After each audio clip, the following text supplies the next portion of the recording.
Hello, good morning.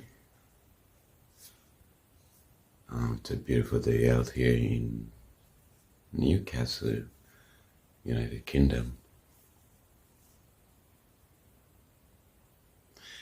I woke up this morning and I was reflecting on my journey so far. Many of you don't know this, but in the year 2019, that was when my journey abroad started. I moved to the United Arab Emirates as a tourist. So when I came into the United or UAE, let's for short, UAE. When I moved to the UAE in 2019, it was all pomp and glamour. I had my 3 months visa on, and yeah, I was confused like every other new immigrant in that country, and I didn't know what to expect, what life was gonna be for me, or how to navigate the system. So I got in there and started looking for jobs. I was applying, sending out all the emails I could. Yeah, but I came to realize that the system there was not really something that you could easily land a job by applying online and stuff. So I would print out my CVs, go to companies, submitting CVs.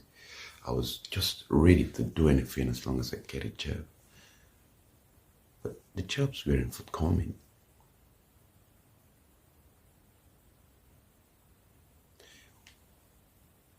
The first time I landed at the airport, I'll start from there.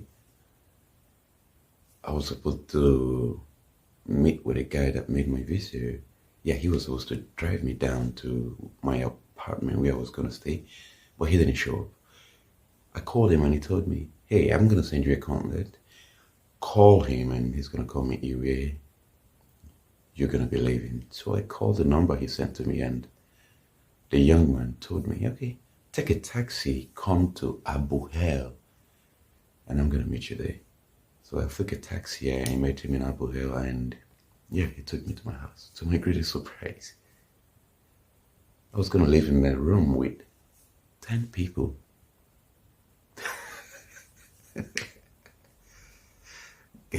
The funny thing was the room was very small. Now look at the size of my room here. It's quite big, eh? Very big.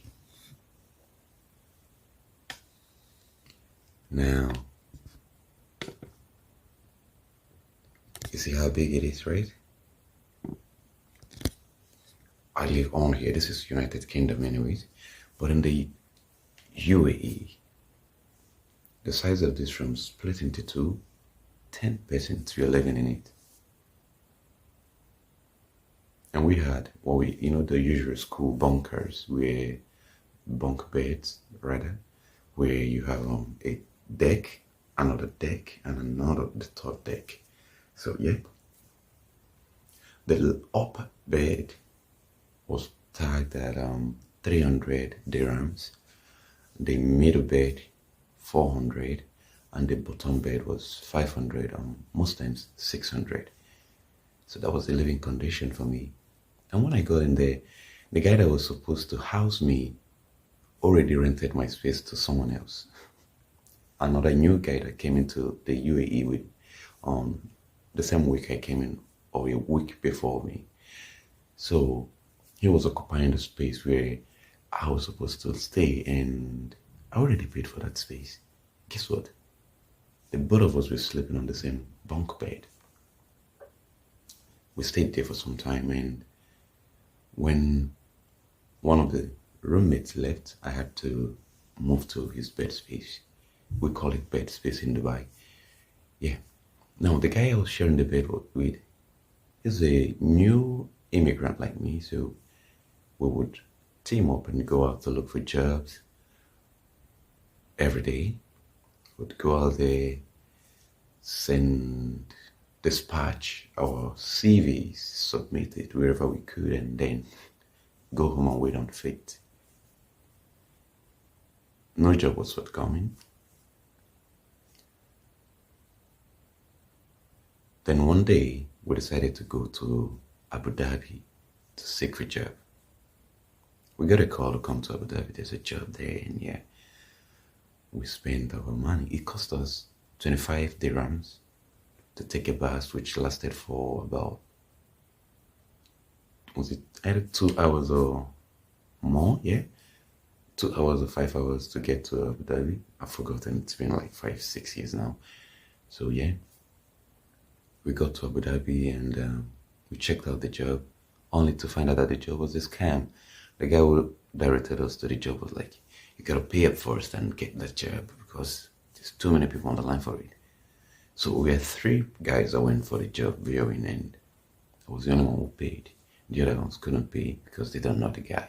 I don't even know the guy, but I got a contact from the guy's contact from a friend and a former teacher when I was in Nigeria. Gave me a number and said, yeah, that's my friend, I know him. Yeah, his name is Akko, the name of this guy in Abu Dhabi. Guess what, guys? After 3 weeks of waiting, it turned out that the job was a scam. I lost 1,000 dirhams. Oh God, I'm not the type that easily get beaten by life. So yeah, I dust my feet and I was like, hey, we'll move on. So while I was in the midst of my pain, nursing my wound, then in the same room, the guy that owns the room, that's the landlord of the room, his girlfriend, he used to maltreat the girl. So I would always ask myself, why is this girl with this asshole? I mean, he doesn't treat you right, but you're always with him. So one day I engaged the girl in a talk and talked for a couple of minutes, and that was it. After talking, she came to me and she told me, can you help me draft a CV? I am looking for another job. I did, yeah.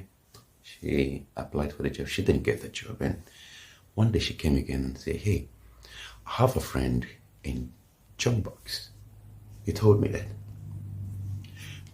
there's a job vacancy there and I think you should apply. I said, yeah. She gave me the contact of the guy, Casey. Oh, Casey, thank you so much. I applied to the job. They called me for interview. I went there. Here's a funny thing. On the day of the job, I took a friend of mine to the job. My friend wasn't invited. Only me was invited for the job, but I took him along. I got there.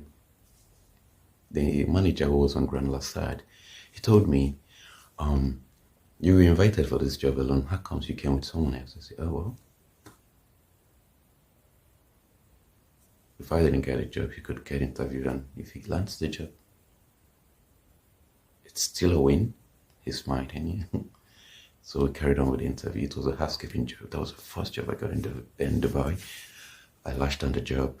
They told me, we're going to train you for 3 days, and after 3 days, if we see how hardworking you are, game on, you're going to be on this job. I said, oh, fine. I started on the, 26th, on the 16th of October 2019, I started on the job. Now, here's the thing, I came in on the 2nd of September. On the 16th of October, got that job, started on the job. It was a very, very fulfilling job for me. And because I was new, I know nothing. And you know, the place you land in a country tells you how far you're going to go. I got on the job, started on the job, and yeah, the job was going very well. Oh, man. I miss those days, you know. So while at home, we'll come back home, and in the house I was living, some of the guys were gonna be like, there was this guy, he was doing very well. Yeah, he wasn't working like the regular corporate kind of job. He was the guy that, you know, this massage paper. If you live in Dubai, you know what I'm talking about. The massage guy, the massage, the happy ending kind of too. They have this paper they give to people to go through on the road. For each day, they get paid 120 dirhams every day to do the job. So this guy was always making good money. Comes back home and is splurging, buying, girls going around and all the stuff. So whenever he was about to cook, he would put 120 pound, dirham, oh sorry, I'm in the UK, so now I could easily call pounds. Puts 120 dirhams to cook a pot of soup. And he would be like, man, I'm spending 120 pounds dirhams to cook. That's huge. So one day he teased me and was like, yeah, man, you can afford to do it. And I told him, bro, you've been in the United Arab Emirates for 2 years, yeah? After 2 years, if I stay here in 2 years' time, come back. Let's compete and see who's doing very well. That's what I told him. And I could be a little bit stubborn and ambitious, but I meant it. That's been my kind of person. So now, many years down the line, things changed. He's still in the United Arab Emirates. I'm in the UK. He's doing well for himself. I'm doing well for myself. It's not a competition. Nah. But here's another twist to the story. This guy, his name is James. James was doing an illegal job in the United Arab Emirates. The law caught up with him and he was deported. Yeah.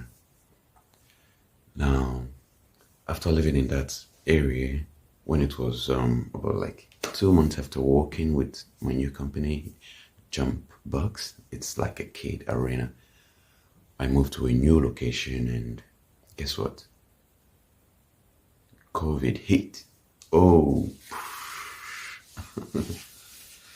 COVID hit like real head, and the company called for a meeting, and during the meeting, that was around, was it March? Yeah, March 2020. They called a meeting and they were like, hi guys, we're so sorry, it's COVID and we don't know what the government is going to say. We don't know the next decision. We're going to let go of some of you, and unfortunately, you, which is me, but now you have to go back to Africa because we can't afford to keep you here in the UAE. But if you want to stay, of course, it's up to you. But you won't be under our umbrella. That's what the company told me. I was distraught. I was in pain. I don't know what to do. So they told me, if you're still going to be under our auspices, here's what you're going to do. You have to get your visa renewed, all costs covered by you. And guess what? I was just paid my salary not quite long ago now. When I got my salary, I wanted to send the money back to Nigeria because I didn't have a UAE account. But something told me, no, don't send the money home, just keep it. I was always keeping the money in my house. So when I had the news from my company, when I got the news ready, I got home. They said, we need your visa. I said, okay, I'll get my visa done. And it cost about 2,000 dirhams to get my visa renewed, visa change. And my salary was 2,500. So I got home. I had to plan on how to get my visa renewed. And you know, then we had this concept of visa change in UAE where you have to travel to another country and come back for your visa to be renewed. It was like point A to point B kind of visa renewal. So it was nearly impossible to travel because all countries have closed their border and very few flights were available for the travel. I visited all available visa agency trying to get a visa change. It was impossible. So I went home in tears. I was crying. Yeah, sometimes you'll be forced to cry on this diaspora journey. I cried my eyes out and I slept off. I did some prayers and I woke up in the morning. I got a call from one of the agents here visited. And they told me, hey, mister, you gotta come to the company right now because we have an available space for visa change right now. There's an air flight that's gonna leave this country in the next 2 hours. If you have your money ready, come immediately. I didn't brush it. I just put my clothes on, dashed off to the company, paid for the visa change, packed a few bags, and straight to the airport. We boarded, we got to Kuwait. That wasn't the first time I was going for a visa change anyways. I've done the first visa change. I traveled to Oman, I came back. Now I'm traveling to Kuwait. We landed in Kuwait and yeah, they did the necessary documentation. We came back to the United Arab Emirates and that's where the problem started. We couldn't go into the country because now we've been treated like specimen. I don't know if that's correct, but when you're just flying into a new country, it's assumed you already have the virus, so you have to undergo a lot of corona tests and the other stuff. So for us to get cleared from the airport, we stayed 4 nights in the airport just so they'll be sure that we are corona free. And guess what? I didn't have money on me because I spent my last money on the visa change and I already paid for my bed space. Remember, my salary is 2,500. Visa change cost me 2,200. I already paid for bed space. I was running deficit, had no money on me. The only thing I left the United Arab Emirates for my visa change was gala and bread that I bought. So for 4 days I was surviving on gala, bread. I couldn't even afford to buy water. So if I was thirsty, I would go to I had a container of water that I came with. So if I was thirsty, I would just go to the washroom. And after easing myself, I fetch water from there and drink. It was horrible. And after that, after the 4 days in the airport, we were let go and we got back home. When I got back to the country, hunger strike for me started. Yeah, that was when the hunger strike started for me anyways. I couldn't afford to buy stuff for myself, and yeah, I was living from, no, I wasn't living from hand to mouth because there was no hand at that point. I was just eating whatever I see. And I had few scraps of money left under my bed that I left before traveling. Yeah, Dubai is that safe that you could leave money on your bed, you come back, you're gonna meet it. Not entirely safe anyways, but yeah, the room I was living there, it was very safe. So my money was still safe when I came back. So I was on foodstuffs and was living with it. Oh, thank goodness. We had this shop in Abu Sadiq. No, not Abu Sadiq. What's the name of this store?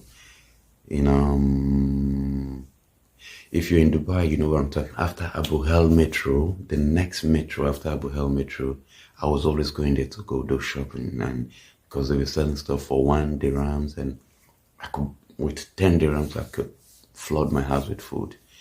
So I would always go there to buy stuff and come. I would trek all the way from Abu Hel down to that place, which is like 20 minutes to and fro, 40 minutes. Pick what I want and come back. And you know how scorching the sun in Dubai is? If you could trek under Dubai sun for 20 minutes and you're back, you're all soaked. Like you could see, if you take the clothes off, you could squeeze that water from it. Yeah, it was that bad. So then on Facebook, someone now talked about the Free Circle group on Facebook, and I went online, I searched that group and got so kind. I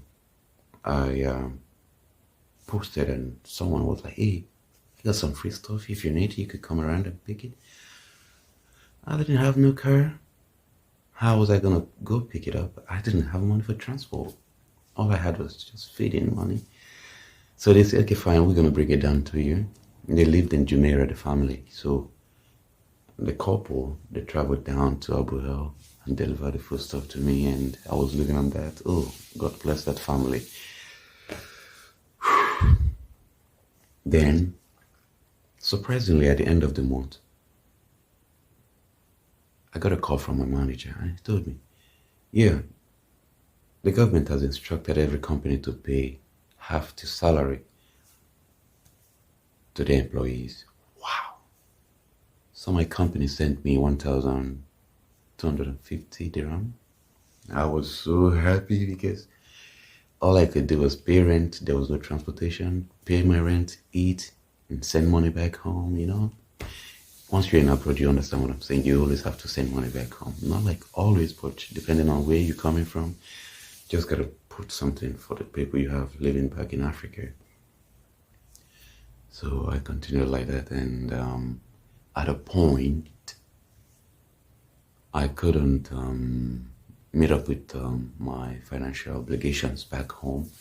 Yeah, I had, not like my parents were aged, kind of, you know, let's just say the black tax, you understand what I'm saying? But I was always having to send and take care of people back home because eventually all of them were working and everyone was just home and they were depending on us, the guys abroad. So yeah, the money wasn't enough. And then a very good friend of mine, Collins, he gave me a call. Hey brother, I know it's a hard time for you out there and you're having to pay rent, you know, working and all this. If you can come over to my company house and live with us, that's gonna help you save some money, right? I said, yeah, you're right. Took my bag. Oh, sorry, before that, where I was living, the government made a law that says if you are living in the UAE at the moment, your rent is free. Wow, that was a good one. But my landlord was being difficult, so he was like, hell no. I bought the bed, I bought everything in this house, so you're gonna pay me rent. And we were like, hell no, we ain't gonna pay you nothing. The landlord ain't charging you, so why are you charging us? It was too much drama. So my friend told me, why not come live with me until the corona news saga dies away. So I moved my stuff from Abu Dhabi. I went to live with him in Jebel Ali. Yeah, I've forgotten the name of all these places. Just somewhere around that area. I went to live with him there. So, oh, thank you so much, Collins. I stayed with him for 1 year. You know how we were sleeping? He and his cousin brother were living together with two other guys in the room, in the same bunk bed. So, if he goes to work, I'm gonna sleep like a king. He comes back from work, we squeeze ourselves in the bed. That was how we were living, and we continued like that for some time, for 1 year anyways. If his cousin goes to bed, and work rather, I climb up bed, he comes back, I go down, that was how we were living. He really helped me. It was very, very trying moment for us. But thank God how it all went. We lived in peace, and, and the funny thing was when we wanted to cook, we would come together, team up, because he was working at the moment. I wasn't working. And then my company opened a new branch and they were like, hey man, come work with us. We've seen what you did in Chambers. You do a good job. Come over to Metrofit Gym and work with us. We went there, and Metrofit Gym wasn't too far from where I was living. Yeah, it wasn't too far. So I started going to work there, and then life bounced back to normal. When we wanted to cook during those corona period when I was working, after cooking, we would call Collins. He comes with a water jar and he pours everything into the pot of soup. Now we have soup that's gonna last us for 2 weeks, but it's tasteless. We used to call him the water guy. So he's gonna be on the bed sleeping, and we're cooking. At the end of cooking, we're gonna call him, hey bro, food done. He said, okay, I'm coming. Now he comes with Maggi, salt, pepper, and a big water bottle. Empties everything into the pot, puts extra Maggi, salt to give it more taste. And that's how we were living. And yeah, it was fun, and everything went on very well for us. So while we were in that room, there was this guy that hadn't been on the job for 2 years. So he was always praying, and God help me, I need to get a job. You know, as you go through life, you understand things that no one has really got your back when the going is bad sometimes. Not even family. I hate to say this. Yeah, because when he had it going good, he was always trying to support family members back home, taking care of his siblings, paying school fees for the married ones, the kids of the married ones rather. But now that he's out of job, his phone calls were lesser.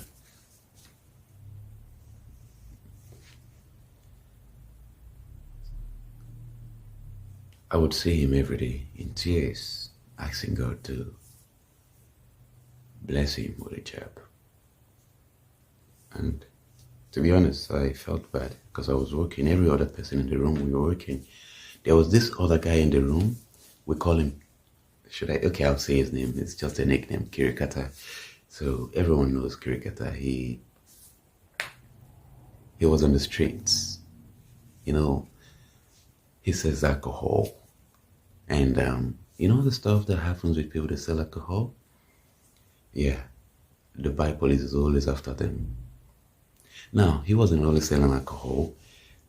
We had, or rather, when you sell alcohol in Dubai streets, the girls come around you, they want to prostitute under your umbrella because they feel you're going to give them coverage. And then they sell their body and give you a certain commission for that. So he was also making money from alcohol and from commissions he earned from the prostitutes. So he was living his best life. Dude was buying fridges from everyone in that company accommodation where we were staying.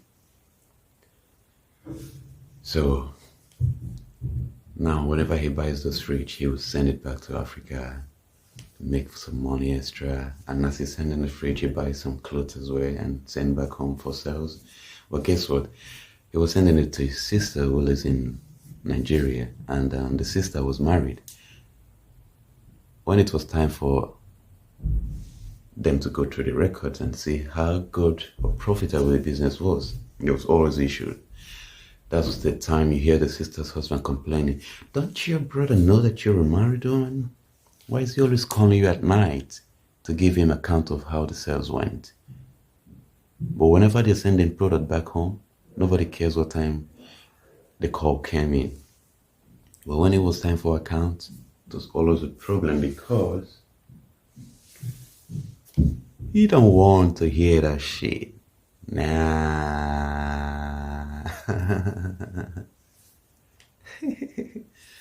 So he was running deficit. Dude didn't make money from it. No. Then he stopped sending money back home. He stopped trying to do business with his sister because it was causing more trouble for him as well.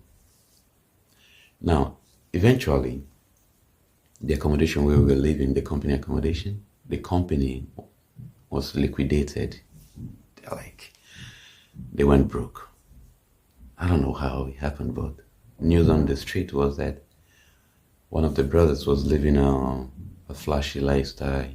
So he was using money that he should use to pay the workers to buy sport cars. He was always coming to work with different brands of Ferrari, Lamborghini, and his staffs were not paid. They were owed. Now the staff would go to the company, lock the company gate and cause chaos in the whole place. Now, so you know how if you live in Dubai, you understand what I'm telling you. They call it the MJB. That's the name of the company. It's a security company, MJB. So when we were asked to leave the building, oh, it was something else. It didn't happen immediately. I was on the third floor. Now, the down floor, everyone vacated. So we relocated to the down floor. Now, the guy who was in charge of managing the staff in the building, he came to us and he said, you've been asked to leave the building, but if you want to stay, that's fine. You have to pay 200 dirhams and I'll give you a space where you're going to be. A lot of people paid money to him. After we paid the money to him, guess what? He booked a flight and traveled down to Nigeria. So we are all stranded, and then the company that owns the property came and said, hey man, MJB hasn't been paying the rent and for the past few months, so I need you all to leave. We all say we're not going anywhere. The company is owing us money. I wasn't working for the company, but I had to assume that I'm one of them. I said, okay, fine. I'm gonna pay you guys 100 dirhams for you to leave my property. You know, Indians are very smart businessmen. So on that day, this man came down with a bunch of cash, put it on the table. Said, if you bring your bag down now, I give you 100 dirhams. Then you leave my property. Everybody brought down their property immediately. Some people came down 4 times and they got 400 dirhams. Well, I took my own 100 dirhams and I left the property. I got another accommodation. I moved in there and I had to go on the same stories, you know, life in Dubai. Anyone that survives Dubai can survive anywhere. I'm telling you. That's what my journey was like while I was in Dubai, and after that I was just moving from one accommodation to the other. Now you could be in one accommodation and after like a couple of months, you begin to hear stuff like, this property don't collapse. When you hear the word collapse in Dubai, it means it's done and over with. You guys have been asked to you guys have been evicted from the property. I was evicted from, so not like I was. The building or the house I was living collapsed a number of times. Especially if it is a house that is accommodating Africans. It was always a collapsing issue for us. So you would always find Africans with their bags outside on the streets of Dubai trying to find another accommodation. And while I was working in Metrofit Jumeirah branch, I became restless, kind of. My conscience was always telling me, dude, what are you doing here? I mean, every day you just come, do this job and go back to this godforsaken house where you're going to share accommodation with 10 people. I became angry in my spirit and I said, it's time for me to move. Then I started making plans, thinking of how to come to the United Kingdom. This was in my plan originally, UK. I wanted to go to Canada. I applied to schools in Canada. I got one, University of Canada West. I got there and yeah.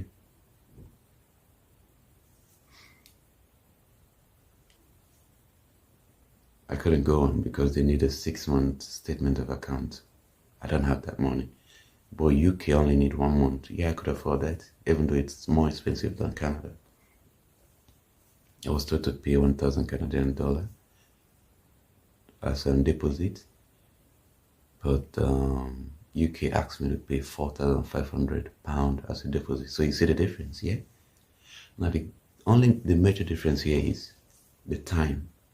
I needed to leave the UAE as soon as possible because I was tired, I was fed up. And I knew But UK was somewhere I could get in and get it done immediately. So I tried to go through an agent in Nigeria to help me get my UK visa, student visa. I paid him 500,000 naira for a start. Dude couldn't do the job, and then I told him to return my money. He sent me, was it 200,000 out of 500? He couldn't pay the remaining money. I was like, shit. We went back and forth, threats and all that stuff. At this point, I was like, this dude looks like a broke agent. So I left the money in his hand, and I started making research on my own, called friends who were already in the UK.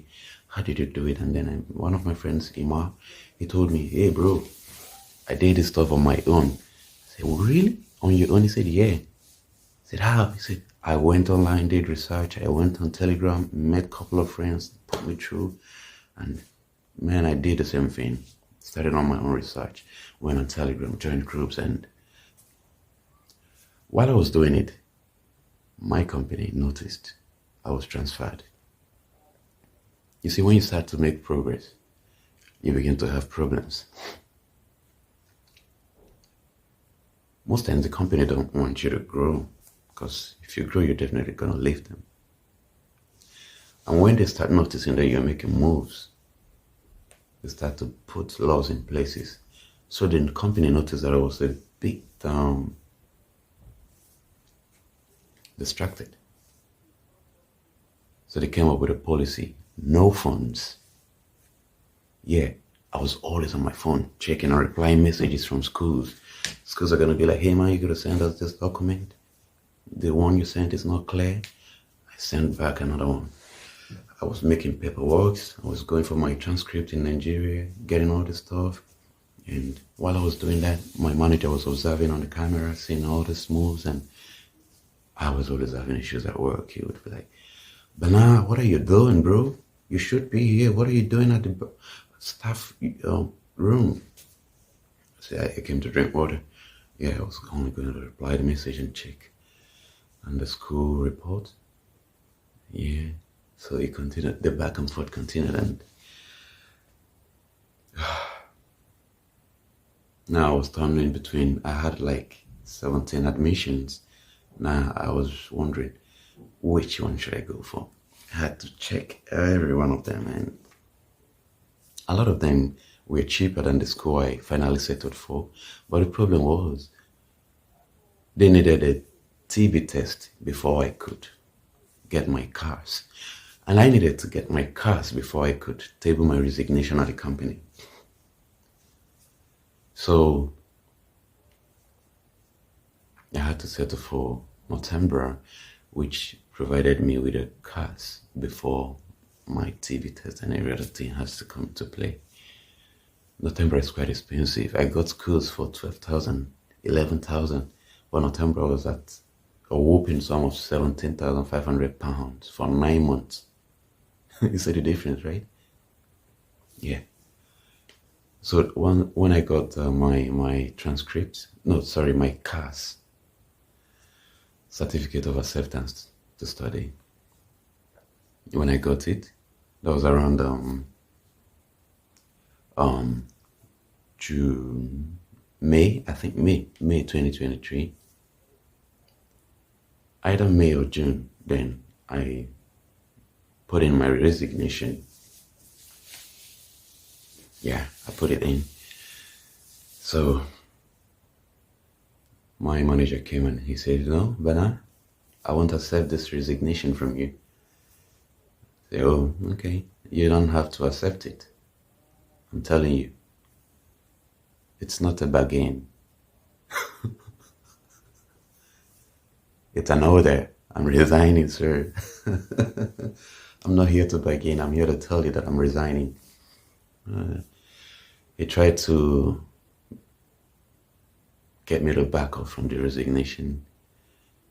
Told me, the country you're going, you don't know how good it's going to be for you. I mean, you had it going good here, right? So why are you leaving? My manager wasn't really the best of friends or the best of managers. he was good on the business aspect, but when it comes to staff management, he was zero. He was always having mood swings and stuff, but that's on another level and not something I want to talk about here. So part of the reasons I was leaving was also because I was having too many issues with my manager. He wasn't really the best of people to work with. He's still my friend, Lasad. Lasad is the best man you can have on your team. Trust me, he's gonna make your company a lot of money, but he's gonna mess your staff up. Yeah, he's good with numbers, he's good with profits, but he's not good with the staff. Now he's someone who could press the staff the same way you would squeeze oil out of granite and then throw the staff out like the chaff. Yeah. So the company was always happy with him, but the staff were never happy with him. Yeah, that was the reason why I wanted to also leave too. So he became nicer to me afterwards, and after I submitted my resignation, each time he sees me, we're always smiling and talking as friends, and he was always giving me good advice and sounding like a brother. This never happened before. Why are you being nice now? And some days I'll be like, bro, please, can you go back to being the devil I know? Why are you trying to be nice now? You're trying to act like an angel. He continued, and yeah. On my last day was supposed to be July 30. Yeah. On the last day I was expecting my gratuity. I didn't get it. I followed up on my company. Checked on my gratuity. The government was giving me, this is what your gratuity should be. 6,700 dirhams, but my company is telling me my gratuity will be about, was it either 6,200 about. So we had a lot of arguments, stuff and that, and I had 3 months vacation that I didn't take, which the manager refused to give us, saying the company is gonna pay for all the unused vacations and holidays, even public holidays. The company is going to pay for them. Now I'm telling the company, you have to pay me, because the manager who you put in place acted as an oracle on your behalf. He spoke on your behalf. He told me you're going to pay, but here you're telling me you won't pay for it. The company said, hell no, we ain't going to pay for that. The manager made his decision that he's not ours. So yeah, they paid me my money on the 11th of August. On the 18th, I left, came back to Nigeria, and yeah, that was my journey so far in Dubai. All right, if you stayed to this point, thank you so much, because I'm trying to start a new YouTube channel, and I'm going to be giving you more of real life stories about how my journey abroad is and how far I've gone. And then I'll tell you about how my stay in Nigeria was from August 18 to October, the